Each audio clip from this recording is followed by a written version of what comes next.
Hi, I'm Ed Whittingham, and you're listening to Energy versus Climate, the show where my co-host David Keith, Sarah Hastings-Simon, and I debate today's energy challenges, highlighting the Canadian context. On March 25th, we recorded a live webinar with Dr. Simon Evans, Deputy Editor and Policy Editor at Carbon Brief, the UK-based website. The show title was Buzzkill, Understanding the Shift in Media Perception Toward EVs. It was an engaging and very topical conversation, and I hope you enjoy it. Now here's the show. So, Simon, let's get to it. Has the volume of negative stories, media stories about electric vehicles increased in the past 6 months, or is it just us? Does it just seem that way? And I think that everyone from notably Mr. Bean, Rowan Atkinson in your country, to prominent Canadian columnists are getting in on it. And if yes, are there any objective measures of that? We don't have objective, quantitative information on the volume of kind of negative media coverage around electric vehicles specifically. But what I will say is that at Carbon Brief, one of the things that we do every day is that we're tracking media coverage relating to energy and climate change very closely, particularly with a focus on the UK, but also internationally. Qualitatively, I guess you would say we've really noticed a big increase in the number of negative stories. I mean, thinking back a few years, I remember, back in like maybe 2017 or even earlier, there were, occasional scare stories about electric vehicles and what it would mean for the UK. The electricity grid won't cope. There aren't enough charging points. Some of the kind of classic kind of myths around electric vehicles. But I think that they were quite few and far between. And it's now that, the case that it's just relentless. I mean, so this is why last year we published this Mythbuster, taking on 21 of the most common myths about electric vehicles. And, to be honest, since then, the volume has just, kept going. One thing I will say, just from a UK perspective, is that we have got some quantitative information about newspaper editorials. And we saw, over the last decade, there was a dramatic reduction in the kind of overtly climate skeptical newspaper editorials in the UK. But over the past 12 months, we've seen a massive increase in the number of editorials opposing specific climate solutions. So it's really been a shift from that kind of generalized climate skepticism towards kind of challenging renewables, challenging, electric vehicles and other ways of tackling climate change. Yeah, and I would hazard to guess that we're seeing something similar here in the North American press. But is this some of what you're seeing? Is it a case of misinformation? It's just bad reporting, getting facts wrong, or at the risk of sounding like a conspiracy theorist? Do you think there's some active disinformation campaign work at play? To be honest, I think a lot of it is just misinformation. One of the ones we might come on to is just this idea about, the growth in the sale of EVs slowing down, and that gets misconstrued as actual sales are slowing down. So, instead of growing at 50% a year, it's maybe growing 30% a year, and people get confused and think that means we're selling less EVs. I mean, we're still selling a lot more EVs, just not growing quite as quickly. I guess the other thing that's worth saying is that, the way that newspapers work does not necessarily involve, kind of, people imagine like Rupert Murdoch, who owns a lot of media companies in the UK and across the world, kind of issuing an edict and saying, guys, I want lots of negative stories about EVs. And that really isn't how it works. Effectively, owners and editors will make it be known indirectly often. So, a journalist might pitch a story that they want to write, and then the editor's like, nah, don't fancy that. And then over time, they kind of form an idea about what their editor's going to say yes to. And that shapes, obviously, the coverage that the paper puts out. So I don't know if there's active disinformation campaigns. Like, I'm sure that there's lots of lobbying that goes on behind the scenes in terms of car companies, oil companies, and so on. But whether that really has a big impact on shaping that kind of media narrative, I'm not so sure. Now, misinformation spreads often because it has a hint of truth. And I know you've got a theory around that I'd love for you to get to. Let's start that there are some valid concerns about EVs, and I'd say at the top of the list would be high upfront capital cost and limited availability of EV infrastructure, although that infrastructure is increasing rapidly. But let's go through in a rapid fire way some of the other ones that you and Carbon Brief have taken on. And the one maybe starting it is lifetime costs. And this is all relative, by the way. The comparator is an internal combustion engine vehicle. So the lifetime cost with that high upfront capital cost, even with your energy savings and buying electricity versus transport fuel, it's still going to cost you more over the lifetime of a vehicle. And you say? Yeah, that's not the case. The lifetime costs are much lower with EVs because the running costs are so much lower. That's just because EVs are so much more efficient than internal combustion engine cars. So even though electricity per unit of energy might be expensive, the running costs across a year are much lower. And that's the case whether you're in North America, in Europe, lots of different countries with different kind of mixes of fuel taxes and electricity taxes and so on. The other thing to say is that those upfront costs are coming down quickly. We're starting to see huge uptick in exports from China of much cheaper EVs, even though legacy automakers in places like North America have kind of prioritized high-end EVs as their way into the market. We've got companies like BYD coming out of China with much cheaper models. So I think that calculus, even on the upfront costs, is going to change quite quickly. Yeah, and I know many consumers who are sitting on the sidelines waiting for Chinese VVs to start hitting the market and for the universal charger rule to take effect, which I think in Canada is next year. Myth number 2, or debatable, in our rapid fire round, life cycle impacts. And let's talk about GHG emissions and versus taking your existing internal combustion engine and just driving it through to end of life. This is very clear cut. You mentioned the IPCC's assessment from 2023, I think it was.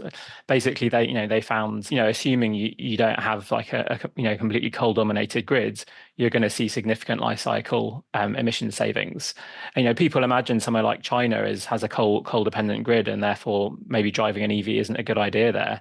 But actually, even in China, there's something like 60% coal. So even there, you're seeing something like a 40% reduction in emissions over the course of your life cycle. This is comparing like a new EV versus a new combustion engine car. And again, this just comes down to the efficiency.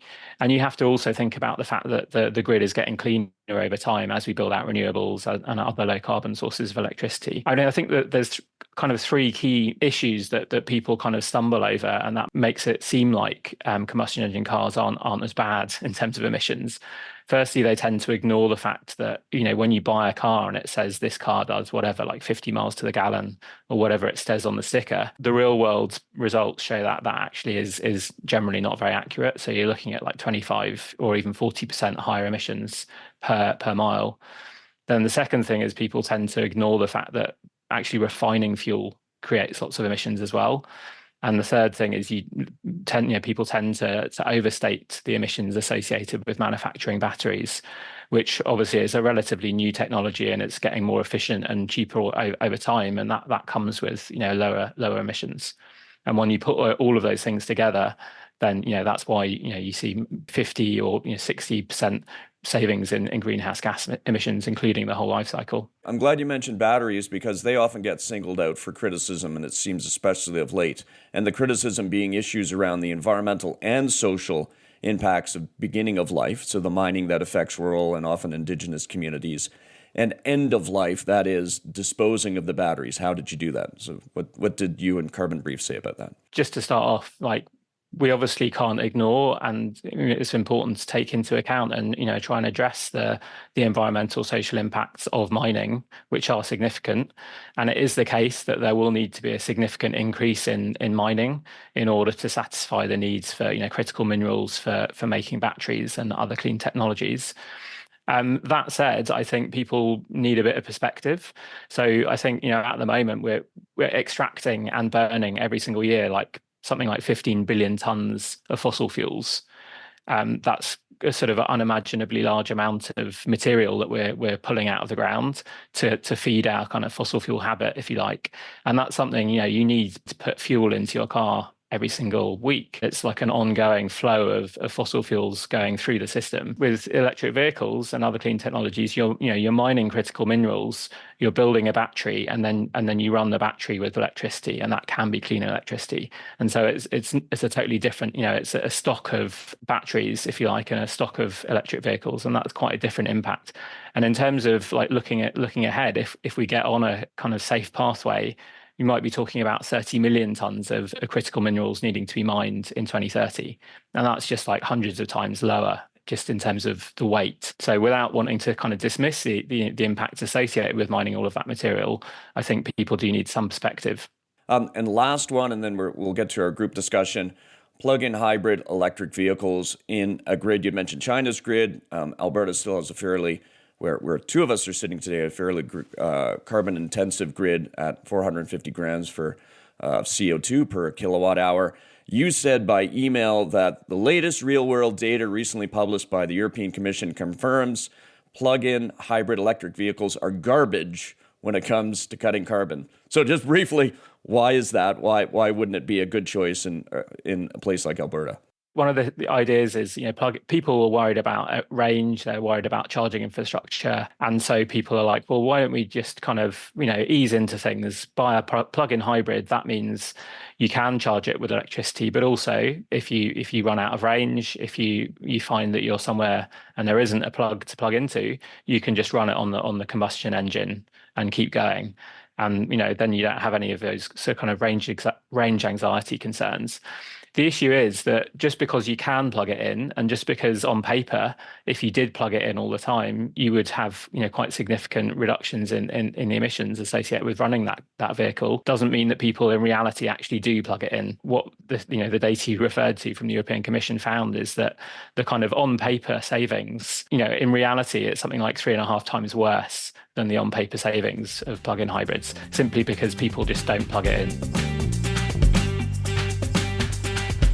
Now, David and Sarah, so we agree with the IPCC statement that EVs are likely crucial, and that was the quote they used, likely crucial for tackling transport emissions.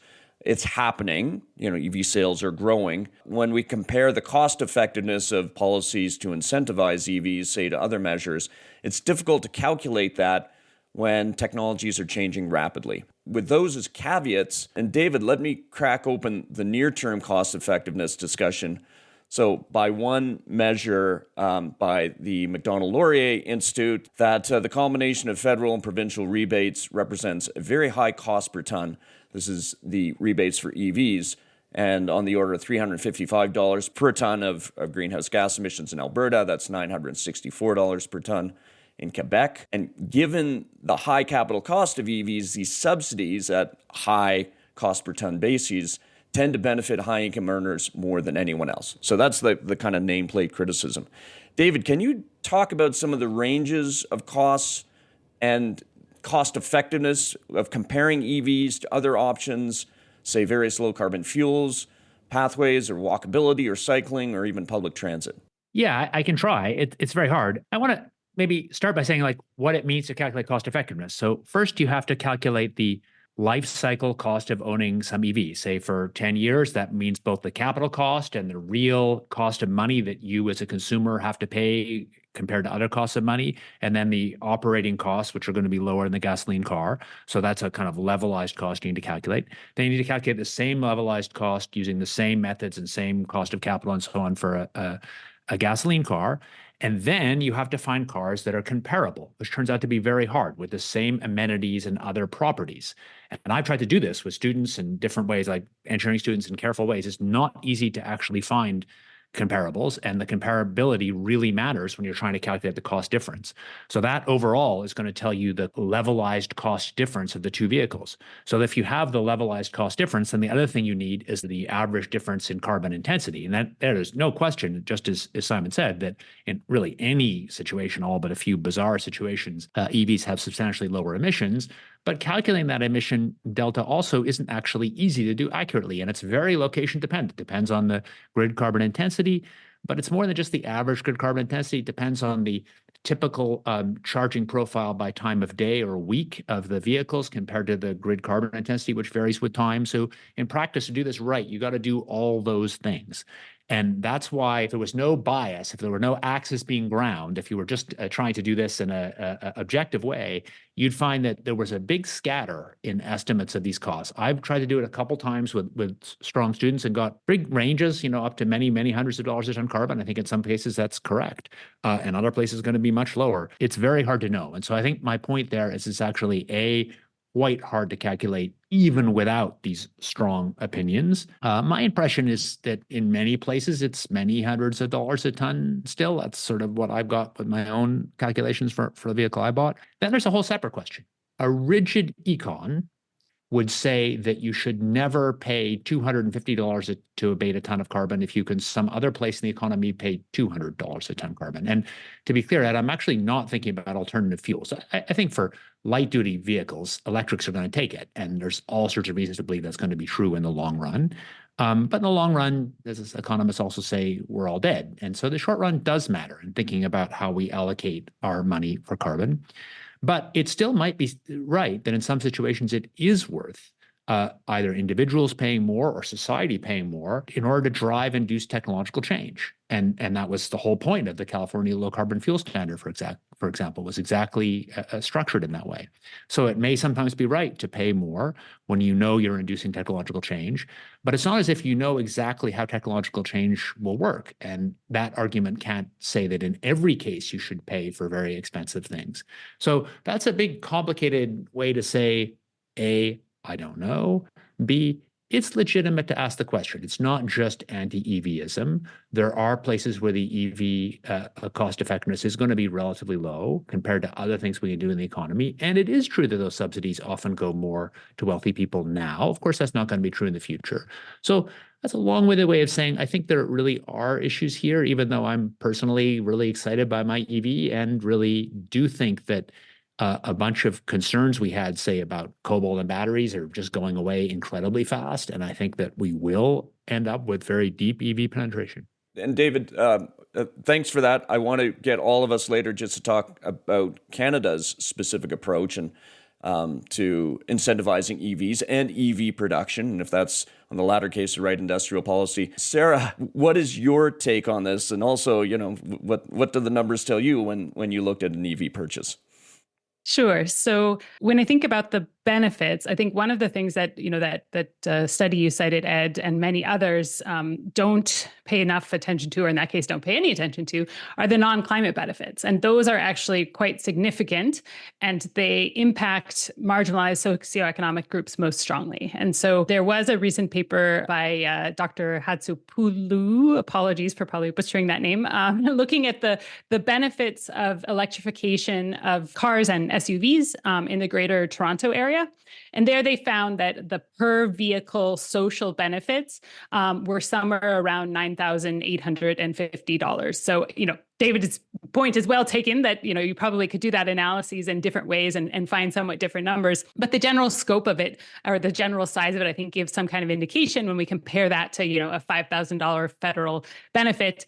A piece of that is the carbon benefits, but a very significant piece of that is really the direct air pollution reduction. And so reducing things like NO2 and near roadways. It's important if we want to do this kind of cost testing of these subsidies, we need to test, the full benefits. And for those that are concerned about the fact that, we find obviously for all new technology adoption, it's higher socioeconomic groups that are maybe benefiting directly from those subsidies in terms of the purchase of EVs.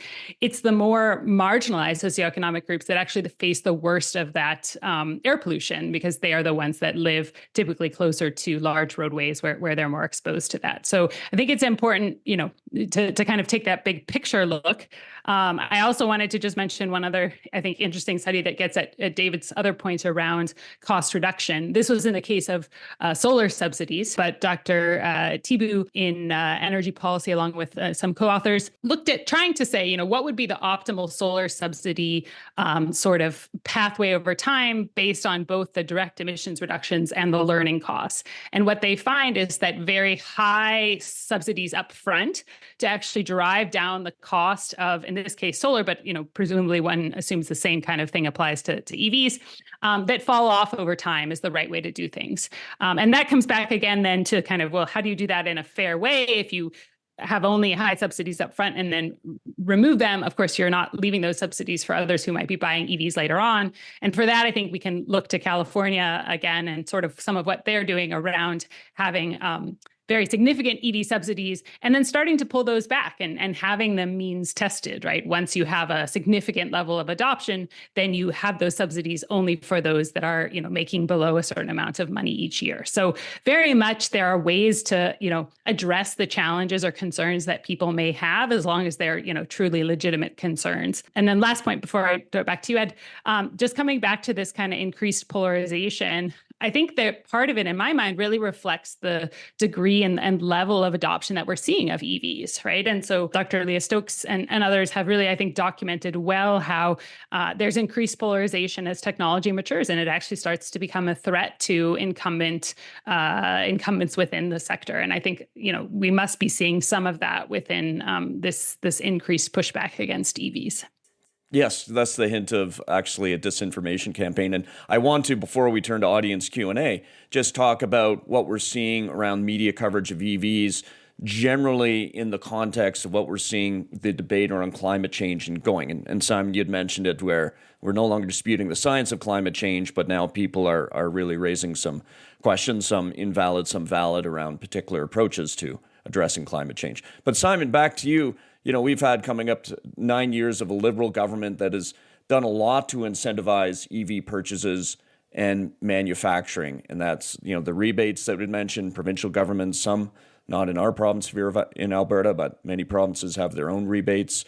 We've got a ZEV mandate of 100% zero emission vehicle sales by 2035 for all new light duty vehicles. And we have infrastructure investments, which we'll tackle separately. You're on your latest, greatest Conservative Prime Minister in Rishi Sunak, so it's a nice study in contrast. What has been the UK government's approach? I'll talk about the UK, but just before I do that, I'd quite like to mention something about this debate about cost effectiveness. So I think, stepping back, there's two things that I think are really important to bear in mind. One is just the fact that, cost optimality is great, and modeling of how much things are going to cost and spending money in the right way is great. But we also have this kind of great imperative to limit dangerous climate change. We know what we need to do that is cutting emissions dramatically this decade. We know that EVs are going to be a big part of the solution for road transport. You mentioned the likely crucial line from the IPCC, and they said basically at least roughly about half of the road transport emissions reductions that we're likely to see on a pathway to 1.5 or 2 degrees is going to be from EVs, even if you take into account behavior change, urban infrastructure and so on. And so throwing a little bit of money at EVs to build that market, even if it is maybe not the most 100% most optimal route, that's probably a legitimate choice. And I think just the other thing, I mean, Sarah, you already mentioned this, but it's obviously about fairness and about who benefits, and that ultimately that's a policy choice. And that you mentioned different ways that you can design subsidies. We had subsidies in the UK, and we got rid of them basically because the Conservative governments tend to be less into that kind of thing, and that basically means that people on lower incomes can't buy new EVs so easily. And so that is a policy decision. It means that they can't access the lower running costs that they would enjoy if they had an EV. They have to wait for the sticker price to come down, or perhaps a second-hand market for EVs. So I think those are both important considerations.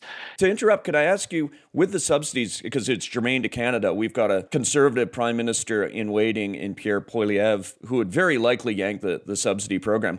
What did yanking that subsidy program do to EV sales in the UK? Sales are increasing worldwide. The number of vehicles, the range of different vehicles that you can buy, the prices are coming down, albeit still above, combustion engine equivalents. And so I think they made a calculation in the UK that the government decided that they could pull the subsidy without kind of completely crashing the market, and that has been the case. And then since then they have also introduced a ZEV mandate. As you mentioned, Canada has one too, right? And so we're seeing this year is the first year that comes into effect. And where manufacturers had been kind of holding back EV sales towards the back end of last year, basically because they knew they were going to have quotas to fill this year, we're now seeing sales increasing again. So I think that tends to be the model. It's not just with EVs. We've seen it with solar and other clean technologies where initially markets driven by subsidies, they have a bit of a crash, or they kind of slow down a bit when subsidies get pulled. But with something like the ZEV mandate and with continuing cost reductions, then the market starts picking up again. Great. David, you want to jump back in? I assume it's on subsidies. Yeah, I'm gonna kind of gently push back a bit. I think Simon is, maybe this is a caricature, but I think sort of overstating the case. So I think you more or less said, Simon, that, well, we know we have to cut very quickly this decade to have a safe climate, and so it's okay to put money in even if it's not cost effective. So of course, first of all, we don't know that. That's not what the science says. That's what advocates say. What the science actually says, except there's some kind of cost benefit estimate, is significantly higher than that. And that argument can be made for all sorts of different things. And I have really a different framing. As we've gone from the beginning of the phony war to the real climate action, where we're now spending this 1.7% globally of GDP on clean energy, actually getting serious about cost effectiveness starts to matter more. We can't just sort of subsidize anything that's expensive. So I think these factors start to matter more. And to quickly pick up on something Sarah said, yes, you're absolutely right that we're doing the total cost you need to calculate air pollution impacts of both pathways. And obviously it's the fossil pathway that dominates air pollution. Agreed. Whether or not it's so focused on the disadvantage is not clear. Different studies do it different ways. Remember, almost most PM and ozone is non-local. Of course, spending money wisely matters, particularly in, current economic climate. That's the challenge that all governments are facing, around the world. Rolling back 10 years, people were having very similar arguments about, high subsidies for solar. And that seemed like a dumb idea to a lot of people because per ton of carbon, it was expensive. But we wouldn't be where we are with the solar industry, the cost reductions that we've seen. If and that was to the point that Sarah made, the paper you pointed to. Basically, we wouldn't be where we are now with solar if we hadn't spent a lot of money subsidizing it upfront. Obviously you have to look at these things carefully. Maybe upfront subsidies aren't the right way or aren't needed even anymore. But I think with that kind of longer term picture, you can justify spending some upfront. Just on the UK, we had this big debate around whether even to bring in the ZEV mandate. There was some quite strong campaigning from some of the newspapers and from certain car makers behind the scenes were kind of pushing back on the ZEV mandate. It had been brought forward from a 2035 combustion engine car phase out to 2030 under Boris Johnson, whatever he is, something like 3 or 4 prime ministers ago. It's quite hard to keep track here. But under Rishi Sunak, he basically pushed that back out to 2035, which obviously aligns with places like Canada, but also with the EU. And that was, against a backdrop where, a lot of people, like the Sun newspaper, I think was pushing, and the Mail, they were both pushing for that ZEV mandate to be dropped altogether. So we ended up with this slightly messy compromise, but we do now have the ZEV mandate in place. Sarah, do you mind? Can I throw to you? I'd love to just talk about so maybe the ZEV mandate, but let's talk about the Canadian government's multi-billion-dollar bet on investing in EV manufacturing in Canada, and something that also may end were Pierre Poilievre to become prime minister. So just for context, the Canadian government has made this big bet on the EV supply chain. It's invested $44 billion in construction support and subsidies in 3 factories, the Volkswagen battery plant in St. Thomas, Ontario, a Northvolt battery plant in suburban Montreal and Quebec, and a Stellantis plant, and that's the one that's garnered all the media attention in Windsor, Ontario. And the government of Canada claims it's seizing first mover advantages for Canada. We're going to leverage our supply of critical minerals to make us an EV battery, EV assembly powerhouse. Now, on the first movers argument, you could say, well, other jurisdictions have been at this for a lot longer. And China, in fact, has been manufacturing EV batteries for 20 years. And betting this kind, and we all agree about EVs, and the rationale, I guess it's questioning the government of Canada's bet on trying to bring Canada in a serious way to the battery manufacturing and the EV assembly game. What are your thoughts, and maybe relative to the opportunity cost of the capital and labor that's going into that investment versus other parts of industrial decarbonization?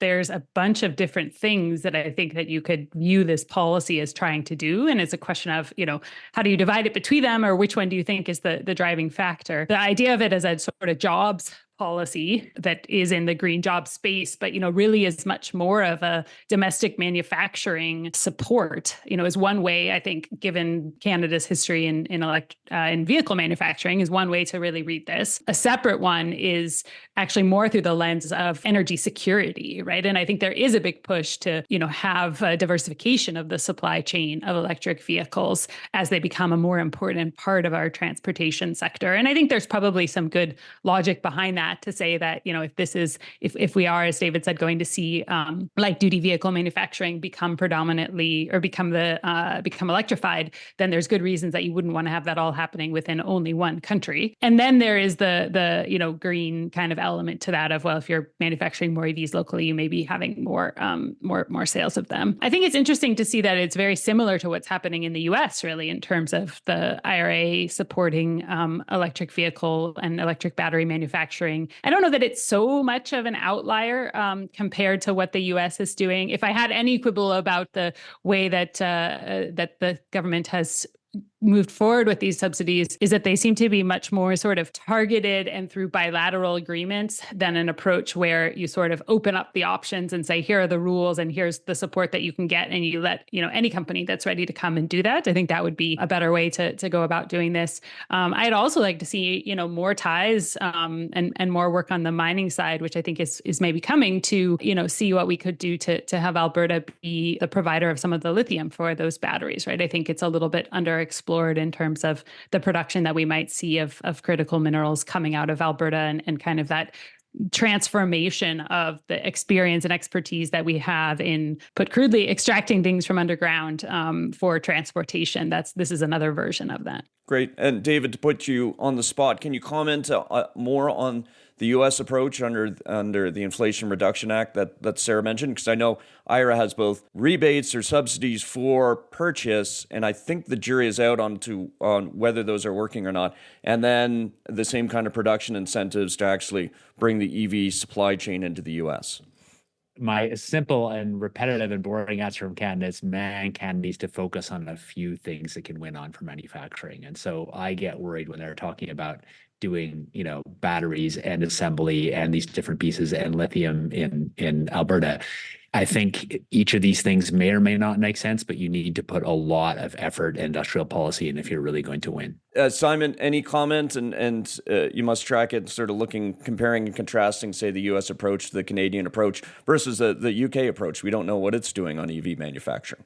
I guess two things briefly, if I may. One, just on the UK approach. I mean, the story that you've been talking about in terms of what the Canadian government's doing, it sounds very, very familiar from in terms of what's happening in the UK.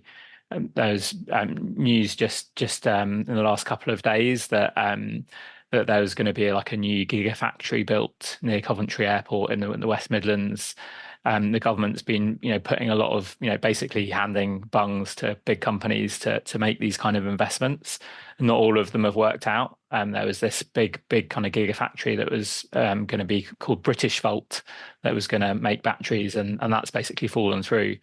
And I think, similar sort of questions as to whether the UK is indeed well placed to kind of capitalize on these opportunities or not. But I think just kind of stepping back from the UK experience specifically, there's just this really interesting geopolitical moment where China's obviously built up this huge kind of lead in terms of clean technologies more broadly, not just EVs, but, supply chains for solar batteries, EVs, and so on. They've just been pouring huge amounts of money into this in terms of investing in manufacturing capacity.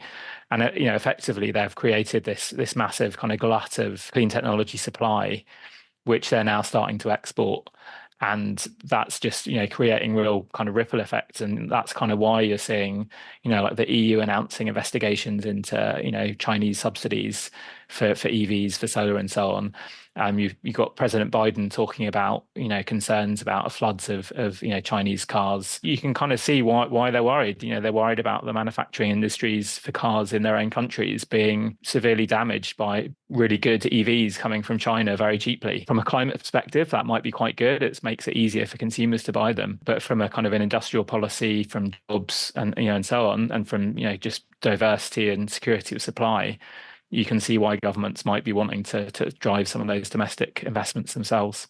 Simon, you're in the media business through Carbon Brief, and it seems like that we're seeing a parallels between the misinformation and perhaps the disinformation on EVs, the parallels versus just climate in general. In terms of, and I had mentioned it earlier, you'd mentioned it, we've gone from those who are often on the other side, on the right side of the political spectrum, who are skeptics and saying the science is wrong, to now, well, okay, it's indisputable, and this is part of the fact of living in a changing climate world, where in the last 10 years it's become abundantly obvious to many people, even when you discount some of it through recency bias, that the climate is changing. In Canada, we've just gone through a record warm winter. But is this EVs, is this a subset of disinformation or misinformation around climate generally? I think it's pretty clear that we're in this new phase. A lot of the decarbonisation that's happened to date in places like the UK, but many other countries, has kind of taken place a little bit invisibly. It's taken place out of sight and out of mind. So in the UK, it's predominantly we've got rid of coal in the power sector. Coal use for generating electricity has really crashed in many developed countries, and people just they don't necessarily see that. And we're now into this phase where things that are very personal, everyday experience, are being targeted. ZEV mandates. We're talking about a clean heat market mechanism in the UK to drive the uptake of heat pump, and it becomes much more controversial, I guess, because these are things that people are going to feel the effects of very directly in their lives. But I guess the other thing that I would say is that my observation about how these media narratives are running, they very frequently, as you said, kind of take a kernel of truth. So sure, EVs have a different experience compared to a petrol car. You do need to charge them more frequently, or the upfront cost is high. All of these issues that people identify, but they tend to get blown out of proportion. So you mentioned the Mythbuster we did. There were so many different things, like, oh, EVs catch on fire. No, actually they're less likely, but they are different, right? And so basically all of these narratives have a little bit of a kernel of truth to them, but then they get blown out of all proportion. And I think that's kind of the theme that I would say, not just for EVs, but for a lot of climate solutions, where a kernel of an issue that needs to be solved, a challenge, whether it's integrating renewables into the grid, whether it's solving critical mineral shortages or mining for them. These problems are big. They're big challenges. Tackling climate change is a big problem, but they're not insurmountable. So they're often painted as if they're sort of insurmountable problems, and as if we can just carry on as we are and ignore the climate crisis. The province of Alberta recently imposed a $200 annual levy on electric vehicles. As you can imagine, the knee-jerk progressive response has been very negative, but its argument is that, EVs aren't paying a fuel tax, and as a result, they have wear and tear on roads, and we need to sort of hit them up elsewhere. Are you seeing that in other jurisdictions now? And do you see that as an anti-EV measure? We haven't seen something like that in the UK specifically, but we've had quite a similar, I guess it's kind of a sleeper argument. So, fuel duty, i.e. a tax on petrol and diesel that people buy when they fuel their cars, that makes up something like 25 to 30 billion pounds worth of tax revenues for the government every year. Just in context for what that means, that's basically like half the defence budget or like a quarter of the education budget for the government. So it's big money. And obviously, as people transition to EVs, that money's going to disappear. So we haven't really had a proper debate about it, but people are saying, well, how's the government going to solve that? Is it going to be road charging? I don't think people have suggested like a kind of flat tax on EVs. EVs are not without externalities. They cause traffic. They do cause wear and tear on the roads. Simply put, governments can't afford not to have that revenues. So whatever the sort of the solution is, whether it is linked to however many miles you drive, you get charged per mile. That would be the fairest and most efficient solution. But then that has other problems. Yeah, I think it's another perfect example of there being a kernel of truth of, we should ensure that there is a fair way of charging EVs. But the approach taken is a very ham-handed one, and one that doesn't seem to even use the data that we have available, right? So one could imagine a registration fee for EVs that looks at, how much they were driven in the previous year and uses that to approximate mileage. Certainly also, as soon as you want to start charging vehicles for sort of the the externalities that they have, the size of the vehicle overall, whether it's an EV or not, certainly has a big impact on, what it means for safety of others on the roads and things like that too. So, having something that replaces the fuel tax, I think makes sense. But it needs to be, I think, more, have more of a tie to A, how much people are driving, B, whether or not there's actually the fuel tax in place in Alberta, because we know that if the price of oil goes above $80 a barrel, the government has committed to removing those fuel taxes again. And certainly also, as long as we have a carbon tax on gasoline, then there's a justification for saying, well, you have already created internalizing that externality, but were that to be removed again, then there would be a need to consider kind of those differences there. Great. Okay, now we're going to get to audience questions, and our first questioner is Lyle Triton or Triton. Sorry, I'm not sure the pronunciation of your name. Go ahead, Lyle. Thanks, Ed. It's Triton. So I'm in the battery metal space, have been for 30 years working on nickel. But I struggle a little bit with the thesis of replacing an internal combustion engine with an EV, especially here in Alberta. When I run the numbers using Carbon Brief or using Environment Canada numbers, I get different results, but effectively throwing away an ICE car to replace it with an EV, I get equivalencies at 70 to 150,000 kilometers. And I drive, about 7,000 or 8,000 kilometers a year now. So, I'm looking at a decade or so to make an EV pay off its carbon debt as a replacement vehicle. I get run over tomorrow. The choice is reasonably clear. Just wondering about the thoughts on the analysis of that, and the data sources. I don't know the specific numbers that you've been using. I mean, obviously, is the case if you've got an existing combustion engine car and you're thinking about replacing it with a new EV, then then there is a significant kind of carbon debt, if you like, relating to the manufacturing of the battery itself and the car. Again, like a combustion engine cars have really significant use phase emissions, might be something like 3 or 4 or even 5 tons per year. And so if your EV is maybe like 10 tons to manufacture it of CO2, then you can see like that can get paid off relatively quickly. It depends on the specific circumstances, how many miles you drive and so on. I mean, I guess the other thing that's it's worth mentioning, like obviously not driving saves a lot more carbon than buying an EV. But for a lot of people, that isn't an option. Generally, the way I kind of think of it, if you have to have a car, it's probably better if it's an EV. If you're going to replace your car, you're going to replace the car anyway at some point. Should you replace it early with an EV? I mean, maybe that depends. But when you replace the car, it should be an EV because that will cut carbon significantly. Add one other thought too on kind of what happens when you sell that internal combustion engine vehicle.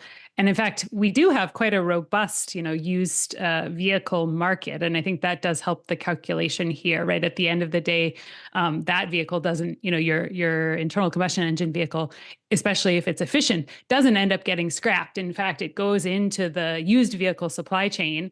And in the end, you sort of imagine everybody gets a slightly more efficient vehicle, and what ends up getting scrapped is usually the oldest, most inefficient vehicle that, somebody would have bought otherwise. So while it's true that sort of and this comes back to David's point about the complexities of life cycle analysis, is where you draw that, where you draw your box when it comes to the analysis that you're doing for yourself directly, it may take that 7 to 10 years. But I think if you look at the system as a whole, it can be a shorter time frame. The other thing, though, is that it does show why some governments are also trying to target high mileage vehicles for electrification, right? And so there is some logic to saying, coming back to that efficient costs, if you want to have a certain group of vehicles that you're really targeting heavily, you would want to look at vehicles that are being driven a lot, whether that's taxis or other types of vehicles as well too. Hey, Simon, in our rapid fire round, we didn't hit upon range. And I see Ed Brost has a comment and a question here, or actually it's a comment, and he says he's been driving an EV for 6 years. You see about 20 to 30% loss in range in cold weather relative to the EPA ratings, but you get much more than what's rated in the summer. and suggests it might be helpful if manufacturers gave winter-summer range so that consumers could better understand the range issue. A knock here that you often in a cold weather climate like Canada is that, your range drastically decreases more than that 20 to 30%, that you have to warm your battery, that you have to spend electricity just keeping that battery warm. And then some of the actual doomsayers say that, well, your car just won't start when it's cold weather. So, well, in your 21, myth-busting piece, what did you say about range? We actually didn't really look a great deal at range. I mean, it's clear that the market has shifted dramatically. People kind of, might imagine the first kind of generation of kind of mainstream electric vehicles like a Nissan Leaf or something. They used to have a range of like 100 miles or 150 miles.